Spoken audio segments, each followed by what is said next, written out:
ਤੁਸੀਂ ਕਿਹਨੂੰ ਕਤਲ ਕੀਤਾ ਔਰ ਕਿਸ ਤਰ੍ਹਾਂ ਕਤਲ ਕੀਤਾ? ਮੇਰਾ ਕੁਛ ਨਹੀਂ ਸੀ ਲੱਗਦਾ, ਮੇਰਾ ਤਲਕ ਸਿਰਫ ਇਹਦੇ ਮਾਮੇ ਨਾਲ ਹੈ ਤੇ ਪਲਾਨ ਫਿਰ ਜਦੋਂ ਅਲੀ ਨੂੰ ਅਗਵਾ ਕਰਕੇ ਮਾਰਨ ਦਾ ਇਹ ਕਦੋਂ ਬਣਿਆ ਤੇ ਕਿੰਨੇ ਕਿੰਨੇ ਬਣਾਇਆ? ਬਾਕੀ ਮੈਨੂੰ ਇਹ ਨਹੀਂ ਸੀ ਪਤਾ ਵੀ ਇਹਨਾਂ ਨੇ ਜਾਨਵਰ ਵੀ ਆਦਮ ਭਣੇਵਾ ਹੀ ਮਾਰਨਾ ਹੈ। ਬੁਸ਼ਰਾ ਹੋਰਾਂ ਨੇ ਇਹਨਾਂ ਤੇ ਪਰਚਾ ਕਰਾ ਦਿੱਤਾ। ਝੂਠਾ ਪਰਚਾ ਕਰਵਾਇਆ ਬੁਸ਼ਰਾ ਨਾਲ? ਜੈਨਮਨ ਤੂੰ ਨਿਕਾਹ ਕਰਨਾ ਹੈ ਜਾਂ ਨਹੀਂ ਕਰਨਾ, ਹੁਣ ਤੂੰ ਮੁੱਕਰਿਆ ਤੇ ਫਿਰ ਉਹਨੇ ਕਿਹਾ ਜਾ ਮੈਂ ਨਹੀਂ ਕਰਦਾ। ਉਹਨੇ ਫਿਰ ਇੱਟ ਕੱਢ ਕੇ ਨਾ ਉਹਦੇ ਸਿਰ 'ਚ ਮਾਰੀ। ਮੈਂ ਉਹਨਾਂ ਨੂੰ ਕਿਹਾ ਹੈ ਕਿ ਭਾਈ ਤੁਸੀਂ ਵੀ ਡਰਾਨ ਲਿਆਏ ਜੇ ਕਿ ਮਾਰਨ ਲਿਆਏ ਜੇ ਯਾਰ। ਉਹ ਫਿਰ ਉਹਨੂੰ ਕੱਪੜੇ 'ਚ ਬੰਨਿਆ, ਬੰਨ ਕੇ ਤੇ ਉਹਨੂੰ ਪਰਾ ਖੇਤਾਂ 'ਚ ਸੁੱਟਾ ਹੈ। ਮੈਨੂੰ ਨਾ ਅੱਗੇ ਲਿਫਾਫਾ ਫੜਾ ਦਿੱਤਾ। ਕਿਸ ਚੀਜ਼ ਦਾ? ਉਹ ਪੈਸੇ ਸੀ, ਕਿੰਨੇ ਪੈਸੇ? 2 ਲੱਖ ਰੁਪਈਆ ਸੀ। ਬਾਅਦ 'ਚ ਗਿਣੇ ਜੋ ਵੀ 2 ਲੱਖ ਰੁਪਇਆ ਲੈ ਕੇ ਕਤਲ ਹੁੰਦਿਆਂ ਵੇਖ ਕੇ ਉਹਦੀ ਲਾਸ਼ ਖੇਤਾਂ ਦੇ ਵਿੱਚ ਸੁੱਟ ਕੇ, ਇਸ ਚੀਜ਼ ਦਾ ਤੇ ਪਤਾ ਸੀ ਨਾ? पता ही मैं बोले ही नहीं फिर दोबारा। अस्सलाम वालेकुम नाज़रीन, मैं हूं एडी मलक। नाज़रीन, कुछ अरसा पहले एक नौजवान जिसे ग्रीन टाउन से अगवा किया जाता है और फिर उसे शरकपुर के इलाके में ले जाकर कत्ल कर दिया जाता है। उस मकतूल अली को कत्ल करने वाले मुलज़म इस वक्त मेरे साथ मौजूद है। उनसे जानते हैं कि इन्होंने ये इंतहाई सफाकियत क्यों की। भजन, क्या नाम है आपका? अली अब्बास। अली साहब, तुसी किनू कत्ल किया और किस तरह कत्ल किया? ਇਹ ਕਤਲ ਗੁਲਾਮ ਰਸੂਲ ਸੀ ਤੇ ਮੈਂ ਸੀ ਤੇ ਤੈयब ਸੀ। अच्छा ਤੇ ਬੁਸ਼ਰਾ ਸੀ, ਖਾਵਤੀਨ ਸੀ ਇੱਕ अच्छा, एक खातून सी। ਖਤੂਨ ਸੀ। ਉਹ ਇਹਨਾਂ ਦਾ ਕੋਈ ਆਪਸ ਚ ਚੱਲਦਾ ਪਿਆ ਸੀ ਕੋਈ ਜ਼ਨਾਹ ਦਾ। ਤੇ ਜਿਹੜਾ ਮਰਨ ਵਾਲਾ ਹੈ ਬੁਸ਼ਰਾ ਦੀ ਧੀ ਨਾਲ ਇਹਨੇ ਜ਼ਨਾਹ ਕੀਤਾ। ਸੱਕਾ ਮਾਮੇ ਦਾ ਪੁੱਤਰ ਵੀ ਹੈ अच्छा ਤੇ ਬੰਦੇ ਇਹਦੇ ਦਾ ਸੱਕਾ ਭਣੇਵਾ ਵੀ, ਆਪਸ ਚ ਰਿਸ਼ਤੇਦਾਰ ਨੇ। ठीक है। ਬੁਸ਼ਰਾ ਹੋਰਾਂ ਨੇ ਇਹਨਾਂ ਤੇ ਪਰਚਾ ਕਰਾ ਦਿੱਤਾ। ਇਹ ਅੰਦਰ ਜੇਲ੍ਹ ਚ ਚਲਾ ਗਿਆ। झूठा पर्चा करवाया बुशरा नाल? ਜੈਨਮਨ ਮੈਡੀਕਲ ਨਾਲ ਲੱਗੇ ਨੇ, ਹਰ ਚੀਜ਼ ਨਾਲ ਮੁਤਾਬਕ ਨਿਊਜ਼ ਤੇ ਜਿਵੇਂ ਹੁਣ ਮੇਰਾ ਇੰਟਰਵਿਊ ਹੋ ਰਿਹਾ ਉਹਦਾ ਵੀ ਹੋਇਆ, ਮੰਨਿਆ ਵੀ ਹੈ। यानी कि मकतूल ने पहले बुशरा दी धी दे नाल कुछ ज्यादती की? ਜ਼ਿਆਦਤੀ ਕੀਤੀ। ਜਦੋਂ ਜ਼ਿਆਦਤੀ ਕੀਤੀ, ਉਹ ਜਦੋਂ ਥਾਣੇ ਸਾਰੀ ਬਰਾਦਰੀ ਵਿੱਚ ਪਈ, ਇਹਨੇ ਕਿਹਾ ਕਿ ਜੇ ਸੁਲ੍ਹਾ ਕਰ ਲਵੋ ਤੁਸੀਂ ਤੇ ਬਾਹਰ ਆਏਗਾ ਤੇ ਤੁਹਾਨੂੰ ਨਿਕਾਹ ਕਰੇਗਾ। ਅਲੀ ਰਜ਼ਾ ਨੇ ਵੀ ਕਿਹਾ ਜੀ ਮੈਂ ਬਾਹਰ ਆਨਾ ਵਾ ਤੇ ਮੈਂ ਨਿਕਾਹ ਕਰ ਲਾਂਗਾ। ਅੱਛਾ, ਜਦੋਂ ਬਾਹਰ ਆਇਆ ਵੇ ਸੁਲ੍ਹਾ ਕਰ ਲਈ ਇਹਨਾਂ ਨੇ, ਜਦੋਂ ਬਾਹਰ ਆਇਆ ਉਹ ਮੁੱਕਰ ਗਿਆ, ਮੈਂ ਨਹੀਂ ਨਿਕਾਹ ਕਰਤਾ। बुशरा दी धी दे नाल पहले अली दा रिश्ता होया सी ना? ਹਾਂਜੀ हाँ, ਉਹ ओपन माइंडेड लोग सी है बुशरा वगैरह जेडे। ਨਹੀਂ ਰਿਸ਼ਤਾ ਨਹੀਂ ਸੀ ਇਹ ਹੋਇਆ, ਇਹ ਤਾਂ ਮੰਗਿਆ ਵੀ ਕੋਈ ਨਹੀਂ ਸੀ। ਉਹ ਇਹਦਾ ਬੁਸ਼ਰਾ ਦਾ ਬੰਦਾ ਮੀਆਂ ਪਰਵੇਜ਼ ਜਿਹੜਾ ਬਿਮਾਰ ਸੀ, ਆਦੇ ਭਣੇਵੇਂ ਨੂੰ ਵੀ ਲੈ ਕੇ ਆਇਆ ਪਿੰਡੋਂ ਵੀ ਚੱਲ ਆਏਗਾ ਤੇ ਕੰਮ ਕੁਮ ਆਦਾ ਮੇਰੇ ਨਾਲ ਕੰਮ ਕਰੇਗਾ। ਸੱਕਾ ਮਾਮਾ ਸੀ ਵੀ ਚਲੋ ਕੰਮ ਕੁਮ ਕਰੇਗਾ ਤੇ ਮੇਰਾ ਕੰਮ ਹੱਥ ਵੜਾਏਗਾ। ਉਹ ਬਿਮਾਰ ਹੋ ਗਿਆ ਤੇ ਉਹ ਹਸਪਤਾਲ ਸੀ, ਸਾਰਾ ਕੰਮ ਇਹ ਹੀ ਸੰਭਾਲਦਾ ਸੀ। ਤੇ ਜਦੋਂ ਮਾਮਾ ਹਸਪਤਾਲ ਗਿਆ ਮਗਰੋਂ ਬੰਨਾ ਆਲਮ ਕੋਈ ਸ਼ੈ ਲੈਣ ਆਇਆ, ਕੀ ਲੈਣ ਆਇਆ, ਇਹਨੇ ਕਹਿ ਰਹੇ ਇਹਦੇ ਬਖੋਲ ਨੇ ਜੀ ਮੈਨੂੰ ਸ਼ੈਤਾਨ ਪੈ ਗਿਆ ਸੀ। अच्छा ਤੇ ਇਹਨੇ ਉਸ ਮਾਸੂਮ ਨਾਲ ਜ਼ਿਆਦਤੀ ਕਰ ਲਈ। अच्छा, वो लड़की दे नाल इहने ज्यादती कर दी? ਆ ਤੱਕ ਮਾਮੇ ਦੀ ਬੇਟੀ। ਉਹ ਫਿਰ ਜਦੋਂ ਉਹਨਾਂ ਨੇ ਇਹਨੂੰ ਅੰਦਰ ਫੜਾ ਦਿੱਤਾ, ਇਹਦੀ ਮਾਮੀ ਨੇ, ਉਧਰ ਉਹ 5-6 ਮਹੀਨਿਆਂ ਬਾਅਦ ਸਾਰੀ ਬਰਾਦਰੀ ਨੇ ਕਹਿ ਕੇ, ਭੈਣਾਂ ਨੇ ਉਰਾਂ ਪਰਾਂ ਕਹਿ ਕੇ ਸੁਲ੍ਹਾ ਕਰਾ ਕੇ ਵਿੱਚ ਹੁਣ ਜ਼ਿਆਦਤੀ ਕੀਤੀ ਤੇ ਨਿਕਾਹ ਵੀ ਇਹ ਕਰੇਗਾ, ਸ਼ਾਦੀ ਵੀ ਕਰੇਗਾ। ਜਦੋਂ ਇਹਨੂੰ ਬਾਹਰ ਲਿਆਂਦਾ ਇਹ ਮੁੱਕਰ ਗਿਆ ਜੀ ਮੈਂ ਸ਼ਾਦੀ ਨਹੀਂ ਕਰਦਾ। ਇਸ ਰੀਜ਼ਨ ਦੀ ਵਜ੍ਹਾ ਤੋਂ ਇਹਨਾਂ ਨੇ ਫਿਰ ਇਹ ਕਦਮ ਚੁੱਕਿਆ। अच्छा, मैं ਤੁਸੀਂ ਇਹ ਦੱਸੋ ਅਲੀ ਸਾਹਿਬ ਕਿ ਜਿਹੜਾ ਬੰਦਾ ਕਤਲ ਹੋਇਆ ਮਕਤੂਲ ਅਲੀ ਉਹਦਾ ਵੀ ਨਾਮ ਹੈ, ਉਹ ਤੁਹਾਡਾ ਕੀ ਲੱਗਦਾ ਸੀ? ਮੇਰਾ ਕੁਛ ਨਹੀਂ ਸੀ ਲੱਗਦਾ, ਮੇਰਾ ਤਲਕ ਸਿਰਫ ਇਹਦੇ ਮਾਮੇ ਨਾਲ ਹੈ ਤੇ ਜਾਂ ਇਹਨਾਂ ਨਾਲ ਤੈयब ਨਾਲ ਹੈ। ਮੇਰਾ ਮਰਨ ਬੁਸ਼ਰਾ ਨੂੰ ਵੀ ਤੁਸੀਂ ਜਾਣਦੇ ਹੋ? ਜ਼ਾਹਿਰੀ ਗੱਲ ਹੈ, ਘਰੇਲੂ ਆਣ ਜਾਣ ਗੱਲਬਾਤ ਸਾਰਾ ਆਪਣੇ ਜਾਂਦੇ ਰਹਿੰਦੇ ਹਾਂ ਅਸੀਂ, ਆਉਂਦੇ ਭੈਣਾਂ ਭਰਾ ਬਣੇ ਨੇ ਸਾਡੇ। ਤੇ ਬਾਕੀ ਮੈਨੂੰ ਇਹ ਨਹੀਂ ਸੀ ਪਤਾ ਵੀ ਇਹਨਾਂ ਨੇ ਜਾਨਵਰ ਵੀ ਆਦਮ ਭਣੇਵਾ ਹੀ ਮਾਰਨਾ ਹੈ। ਅੱਛਾ, ਤੇ ਇਹਨਾਂ ਨੇ ਉਹ ਗੱਲਬਾਤ ਕੀਤੀ। ਇਹਨਾਂ ਨੇ ਕਿਹਾ ਵੀ ਹੁਣ ਜੇ ਨਹੀਂ ਨਾ ਮੰਨਦਾ ਪਿਆ ਤੇ ਇਹਨੂੰ ਲਿਆਣੇ ਆ ਤੇ ਚਲੋ ਕੋਈ ਸਾਈਡ ਤੇ ਕਹਿੰਦੇ ਵੀ ਡਰਾਣੇ ਡਰੂਨੇ ਜੇ ਮੰਨ ਜਾਵੇ ਤੇ।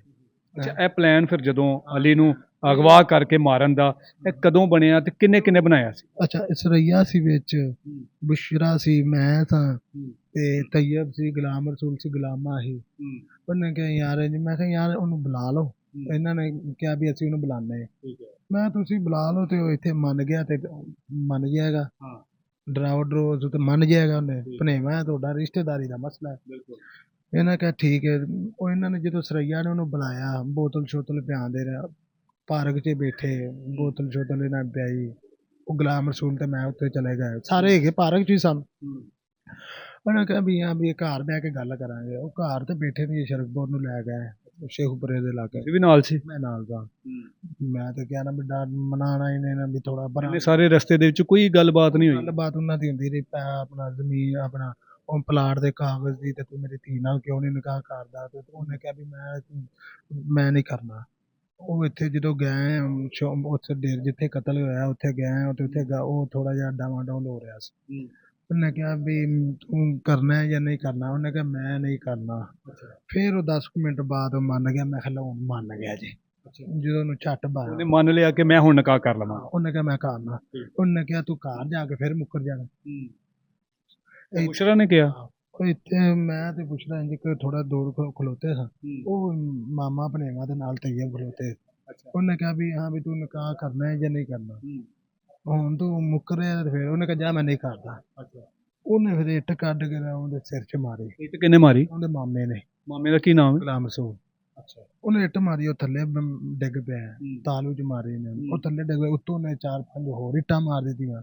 ਇੱਟਾਂ ਮਾਰੀਆਂ ਕਿ ਛੁਰੀਆਂ ਮਾਰੀਆਂ? ਇੱਟਾਂ ਪਹਿਲੇ ਮਾਰੀਆਂ ਨਾਲ। ਪਹਿਲੇ ਇੱਟਾਂ ਮਾਰੀਆਂ। ਆਹੋ ਇੱਟਾਂ ਮਾਰੀਆਂ ਤੇ ਉਹ ਤੇ ਡਿੱਗ ਪਿਆ। ਤੇ ਤਈਅਬ ਨੇ ਚਾਕੂ ਕੱਢ ਕੇ ਫੇਰਨ ਡਿਆ ਪਿਆ। ਤੈਨੂੰ ਨਹੀਂ ਆਇਆ ਕਿ ਯਾਰ ਕੀ ਕਰਦੇ ਪਏ? ਮੈਂ ਉਹਨਾਂ ਨੂੰ ਕਿਹਾ ਕਿ ਭਾਈ ਤੁਸੀਂ ਵੀ ਡਰਾਉਣ ਲਿਆਏ ਜੇ ਕਿ ਮਾਰਨ ਲਿਆਏ ਜੇ ਯਾਰ, ਇਹ ਕੀ ਕੰਮ ਕੀਤਾ ਜੀ। ਉਹ ਇੰਨੀ ਗੱਲ ਪੈ ਕਰ ਰਹੇ ਆ। ਉਹਨੇ ਕਿਹਾ ਯਾਰ ਤੂੰ ਚੁੱਪ ਰੱਖ।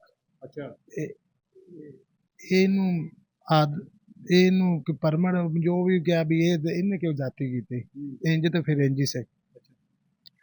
ਬੁਸ਼ਰਾ ਤੇ ਸਰਈਆ ਵੀ ਉੱਥੇ ਹੀ ਸੀ? ਸਰਈਆ ਨਹੀਂ ਸੀਗੀ, ਬੁਸ਼ਰਾ ਹੈਗੀ ਸੀ। ਅੱਛਾ ਬੁਸ਼ਰਾ ਹੈਗੀ ਸੀ। ਅੱਛਾ ਉਹ ਫਿਰ ਉਹਨੂੰ ਕੱਪੜੇ 'ਚ ਬੰਨਿਆ, ਬੰਨ ਕੇ ਤੇ ਉਹਨੂੰ ਪਰਾਂ ਖੇਤਾਂ 'ਚ ਸੁੱਟ ਆਏ। ਉਹਦੇ ਚਿਹਰੇ ਤੇ ਇੱਟਾਂ ਮਾਰ ਕੇ ਤਾਂ ਕਿ ਪਛਾਣਿਆ ਨਾ ਜਾਏ। ਹਾਂ ਸੁੱਟ ਆਏ। ਤੇ ਮੈਂ ਜਦੋਂ ਉਤਰਨ ਲੱਗਿਆ ਤੇ ਮੈਂ ਅੱਗੇ ਹੀ ਬੜਾ ਪਰੇਸ਼ਾਨ ਹੋ ਗਿਆ।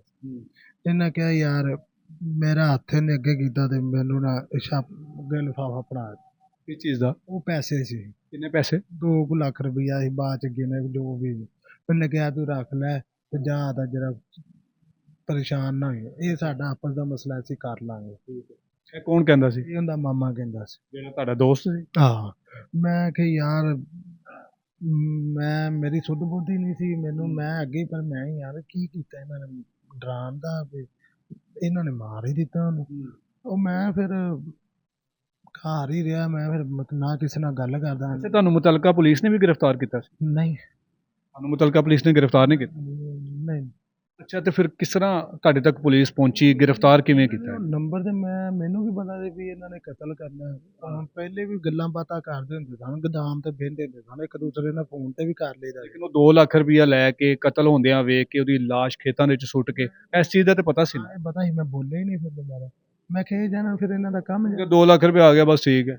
ਉਹ ਨਹੀਂ ਕਤਲ ਦੇ ਵਾਸਤੇ ਥੋੜੀ ਮੈਂ ਲਿਆ ਸੀ ਵੀ ਕਤਲ ਕਰਨਾ ਵੀ 2 ਲੱਖ ਲੈ ਕੇ। ਉਹਨੂੰ ਦੇਖੋ ਉਹਨਾਂ ਨੇ ਤੇ ਦੇ ਦਿੱਤਾ ਨਾ, ਲੇਕਿਨ ਫਿਰ ਤੁਸੀਂ ਖਾਮੋਸ਼ ਹੋ ਗਏ। ਮੈਂ ਖਾਮੋਸ਼ ਹੋ ਗਿਆ, ਪਰ ਲੇਕਿਨ ਹੁਣ ਭਾਵੇਂ ਕਈ ਜਣ ਕਤਲ ਦਾ ਲਿਆ ਜਾਂ ਜਿੰਦਾ ਵੀ ਲਿਆ। ਯਾਨੀ ਕਿ ਨਾ ਤੂੰ ਇੱਟ ਮਾਰੀ ਹੈ ਨਾ ਤੂੰ ਛੁਰੀ ਮਾਰੀ ਹੈ। ਮੈਂ ਨਾਲ ਜ਼ਰੂਰ ਆ। ਨਾਲ ਹੁਣ ਭਾਵੇਂ ਨਹੀਂ ਵੀ ਕੀਤਾ ਕਰਨਾ ਜਾਂ ਨਹੀਂ, ਉਹ ਤਾਂ ਨਾਲ ਦੇ ਹੀ ਨਾ। ਲੇਕਿਨ ਜੇ ਅਗਰ ਤੈਨੂੰ ਅਹਿਸਾਸ ਸੀ ਤੇ ਤੂੰ ਆ ਕੇ ਉਹਨਾਂ ਦੇ ਘਰਦਿਆਂ ਨੂੰ ਦੱਸ ਦਿੰਦਾ ਕਿ ਇਹਨਾਂ ਨੇ ਇਹ ਕੀਤਾ। ਉਹ ਮੈਨੂੰ ਤੇ ਉਹਦੇ ਘਰ ਦਾ ਵੀ ਨਹੀਂ ਪਤਾ, ਕਿਸੇ ਦਾ ਕੋਈ ਨਹੀਂ ਸੀ ਪਤਾ? ਨਾ ਘਰ ਦਾ ਪਤਾ ਹੀ ਨਹੀਂ, ਨਾ ਫੋਨ ਨੰਬਰ। ਇਹ ਸਾਰਾ ਪਤਾ ਹੈ ਕਿ ਉਹਨੇ ਜ਼ਨਾਹ ਵੀ ਕੀਤਾ ਹੈ, ਉਹ ਜੇਲ੍ਹ ਵੀ ਗਿਆ ਹੈ, ਉਹ ਰਿਸ਼ਤਾ ਵੀ ਛੱਡ ਦਿੱਤਾ। ਉਹ ਤਾਂ ਸਾਰਾ ਸਾਹਮਣੇ, ਜਦੋਂ ਮੈਡੀਕਲ ਵੀ ਆ ਜਾਂਦਾ, ਜਦੋਂ ਪਰਚੇ ਹੋਏ ਨੇ, ਉਹ ਤਾਂ ਸਾਰਾ ਹੀ ਪਤਾ ਨਾ। ਅਸੀਂ ਕਿਹੜਾ ਕੋਈ ਦੂਰ ਰਹਿੰਦੇ। ਲੇਕਿਨ ਅਲੀ ਦਾ ਇਹ ਤੇ ਪਤਾ ਸੀ ਨਾ ਕਿ ਅਲੀ ਕੌਣ ਹੈਗਾ। ਉਹ ਅਲੀ ਇਹ ਪਤਾ ਹੀ ਵੀ ਇਹਦਾ ਭਣੇਵਾ ਹੈ, ਲੇਕਿਨ ਇਹ ਤਾਂ ਨਹੀਂ ਪਤਾ ਵੀ ਉਹਦੇ ਘਰ ਦਾ ਤਾਂ ਨਹੀਂ ਮੈਨੂੰ ਪਤਾ ਵੀ ਉਹ ਇਹ ਕਿੱਥੇ ਰਹਿੰਦੇ ਨੇ ਤੇ ਉਹ ਕਿੱਥੇ ਰਹਿੰਦੇ ਨੇ। ਹੱਥ ਕੜੀਆਂ ਲੱਗੀਆਂ ਨੇ ਇੱਥੇ ਹਵਾਲਾਤ ਵਿੱਚ ਬੰਦ ਹੋ, ਕੋਈ ਅਹਿਸਾਸ ਹੋ ਰਿਹਾ ਕਿ ਯਾਰ ਮੈਂ ਹੁੰਦਾ ਤੇ ਮੈਂ ਸੱਚ ਦਾ ਸਾਥ ਦੇ ਦਿੰਦਾ? ਅਹਿਸਾਸ ਤਾਂ ਮੈਨੂੰ ਬੜਾ ਹੋ ਰਿਹਾ, ਗਲਤੀ ਵੀ ਮੰਨਣਾ ਪਿਆ, ਅਹਿਸਾਸ ਵੀ ਹੁੰਦਾ ਪਿਆ, ਲੇਕਿਨ ਮਜਬੂਰ ਸਾਂ। ਜਿਹੜੇ ਬਾਕੀ 2 ਸਾਥੀ ਨੇ ਉਹ ਕਿੱਥੇ ਨੇ? ਬਾਹਰ ਨੱਸ ਗਏ ਨੇ। ਨਸੇ ਨੇ? ਉਹਨਾਂ ਦੀਆਂ ਖਾਵਤੀਨ ਫੜੀਚੀਆਂ ਨੇ 2। ਕੌਣ ਫੜੋਏ ਆ? ਉਹ ਸਰਈਆ ਤੇ ਬੁਸ਼ਰਾ। ਬੁਸ਼ਰਾ ਅਸਲ ਫਸਾਦ ਦੀ ਜੜ ਸੀ। ਉਹ भी है तो मैं बस 3 दिन। बिल्कुल नाज़रीन, आपने मुलज़म का मौक़िफ़ सुना कि मुलज़म के मुताबिक सिर्फ उसे डराने के लिए उसे अगवा किया था। इसे ये नहीं पता था कि इन्होंने इसे कत्ल कर देना है। लेकिन ऐसा कैसे पॉसिबल हो सकता है कि एक शख्स जिसके सामने सारा कुछ हो, जिसके सामने हर सूरत हाल हो, और उसे ये खबर ही ना हो कि इस शख्स के साथ क्या हो सकता है। अगर ये थोड़ी सी हिम्मत दिखाता, ये थोड़ी सी इंसानी हमदर्दी के नाते उस मकतूल को बचाने की कोशिश करता, तो शायद आज इसे हथकड़ियाँ ना लगी होती।